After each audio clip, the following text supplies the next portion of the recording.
తమిళనాడులో రేపు పోలింగు 39 స్థానాలకు ఒకటేసారి ఎన్నికలు జరగబోతున్నాయి.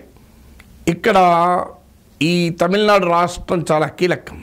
ఎందుకు కీలకం అంటే ఒకటి, ఇప్పటికీ కూడా రెండు ప్రాంతీయ పార్టీల మధ్య బలమైన పోటీ. డిఎంకే నాయకత్వం కూటమి, ఏడీఎంకేల మధ్యనే పోటీ. చిన్న చిన్న పార్టీలు ఏడీఎంకేతో కలిస్తాయి. అందువల్ల రెండు ప్రాంతీయ పార్టీల మధ్యనే రాజకీయం కొనసాగుతుందా? ఎందుకంటే 1967 నుంచి ఇప్పటి వరకు దాదాపు 50 ఏళ్ళు దాటిపోయింది. బలమైన జాతీయ పార్టీల బలం పడిపోయి కాంగ్రెస్ కూడా ఏదో ఒక ప్రాంతీయ పార్టీతో కలిసే ఉంటుంది. బీజేపీ కూడా గతంలో ఏడీఎంకేతో కలిసింది, ఇప్పుడు ఇండిపెండెంట్గా పోటీ చేస్తుంది. అందువల్ల మొదటిది తేలేది తమిళనాడు రాజకీయాల్లో నేషనల్ పార్టీస్ ఎంటర్ అవుతాయా? ఎందుకంటే బీజేపీ ఒక పెద్ద ప్రయత్నం చేస్తోంది ఏడీఎంకే బలహీనపడిన నేపథ్యంలో ఆ స్పేస్ ఆక్రమించడానికి. అందువల్ల ఇదొక పరీక్ష. రెండు ప్రాంతీయ ద్రవిడియన్ పార్టీల మధ్యనే రాజకీయం ఉంటుందా? రెండవది, ఇప్పటి వరకు తమిళనాడు బీజేపీకి ఒక పెద్ద రెసిస్టెన్స్గా ఉంటూ వచ్చింది. పొలిటికల్ రెసిస్టెన్స్, ఐడియాలజికల్ రెసిస్టెన్స్ కూడా. యాంటీ హిందీ, అలాగే సనాతన ధర్మానికి వ్యతిరేకంగా Dravidian politics of social justice, హిందుత్వకు ప్రధానమైన ఛాలెంజ్. ఎందుకంటే మండల్ ఎప్పుడు ముందుకొచ్చినా కమండల్ వీక్ అవుతుంది. మండల్ వీక్ అయితే కమండల్ బలపడుతుంది. తమిళనాడులో ఈ మండల్ అంటే సోషల్ జస్టిస్ పాలిటిక్స్ చాలా స్ట్రాంగ్.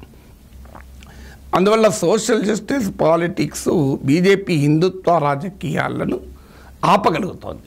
దాంతోపాటు నార్త్ సౌత్ డివైడ్ కూడా, అంటే ఉత్తర భారతదేశ ఆధిపత్యము, సౌత్ ఇండియన్ ఐడెంటిటీ కూడా తమిళనాడులో బలం. సో వీటన్నిటినీ ఛేదించలేక బీజేపీ ఇప్పటి వరకు చతికిలబడుతోంది. అయితే ఈసారి బీజేపీ తన ఇమేజ్ను మార్చుకొని ఎంటర్ అయ్యే ప్రయత్నం చేస్తోంది. అందుకే సెంగోళ్ళు చోళుల రాజకీయ సింబల్ అయిన సెంగోళ్ళు తీసుకొచ్చి పార్లమెంట్లో పెట్టారు. కాశీ తమిళ సంగమం అని, సౌరాష్ట్ర తమిళ సంగమం అని పెట్టి తమిళ్కు నార్త్కు మధ్య ఒక లింగ్విస్టిక్ కల్చరల్ లింక్ను ప్రమోట్ చేస్తున్నాడు మోడీ. ఇటీవల కచ్చితీవులపైన వివాదాస్పదమైన వ్యాఖ్యలు చేశారు. నేను దానిపైన సెపరేట్గా మాట్లాడాను.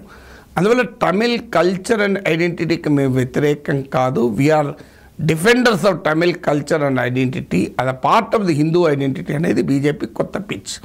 సో తమిళనాడు ప్రజలు దీన్ని యాక్సెప్ట్ చేస్తారా, లేదా ద్రవిడియన్ పొలిటికల్ హితోస్ అయిన సామాజిక న్యాయం, సనాతన ధర్మాన్ని ప్రశ్నించడం అనే హిందీ ఆధిపత్యాన్ని ప్రశ్నించే తమిళ జాతీయవాదం, తమిళ్ నేషనలిజానికి మద్దతు ఇస్తారా? ఈ ఎన్నిక తెలుస్తుంది.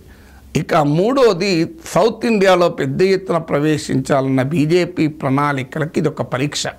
ఎందుకంటే కర్ణాటకలో గెలుచుకున్న 26 సీట్లు కూడా నిలబెట్టుకుంటుందా అనేది అనుమానమే. తెలంగాణలో 4 సీట్లు దాటి ఎన్ని సీట్లు వస్తాయన్నది అనుమానమే ఎక్కువ. అందువల్ల తమిళనాడు పైన కాస్త ఆశ ఉంది, సీట్లు వస్తాయని, ఓట్లు వస్తాయని.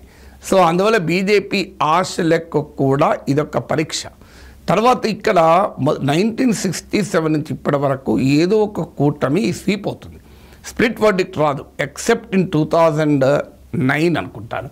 సో అప్పుడు ఒక్కసారి మాత్రమే 27 సీట్స్ డిఎంకే నాయకత్వం కూటమికి వస్తే 12 సీట్స్ ఏడీఎంకే బీజేపీకి వచ్చాయి. నార్మల్గా ఇక్కడ స్వీప్ అవుతుంది ఏదైనా. సో లాస్ట్ ఎలక్షన్లో కూడా 39లో ఆల్మోస్ట్ ఒక్కటి తప్ప అన్ని సీట్లు డిఎంకే గెలుచుకుంది. సో అందువల్ల ఇప్పుడు కూడా స్వీప్ చేస్తుందా కూటమి అని. తర్వాత బీజేపీ యొక్క క్యాలిక్యులేటర్ రిస్క్ తీసుకుంది. ఏడీఎంకేను పక్కకు పెట్టి ఆంధ్రప్రదేశ్లో తెలుగుదేశాన్ని పక్కకు పెట్టి జనసేనతో కలవాలని ప్రయత్నం చేసింది. కానీ పవన్ కళ్యాణ్ వినక టీడీపీతో చేరడంతో అనివార్యంగా తెలుగుదేశం నాయకత్వంలోకి ఎన్డీఏలోకి బీజేపీ టీడీపీని కూడా తీసుకొచ్చింది.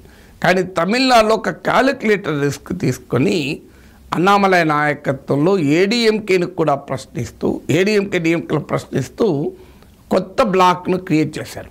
సో ఇదొక బీజేపీ పరీక్ష. ఇక్కడ కనుక క్లిక్ అయితే ఇదే రకమైన పరీక్ష ఆంధ్రప్రదేశ్లో చేయొచ్చు, ఇంకా ఇతర చోట్ల కూడా చేయొచ్చు. అందువల్ల బీజేపీ పాలిటిక్స్ కూడా ఇదొక పొలిటికల్ స్ట్రాటజీ కూడా ఇదొక ప్రధానమైనటువంటి పరీక్షగా మారుతుంది. తర్వాత ఇండియా కూటమి బలీయంగా నిలబడ్డ రాష్ట్రం తమిళనాడే.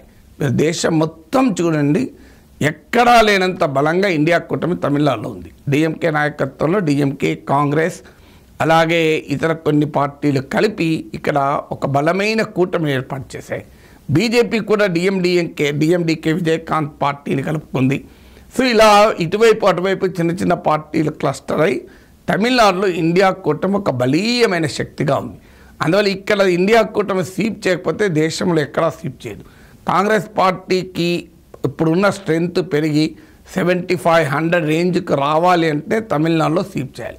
అందువల్ల తమిళనాడు ఎలక్షన్స్ అటు బీజేపీకి ఇటు కాంగ్రెస్కు అసలు దేశ రాజకీయాల్లోనూ ఒక విశిష్టమైన స్టేట్గా మారిపోయింది.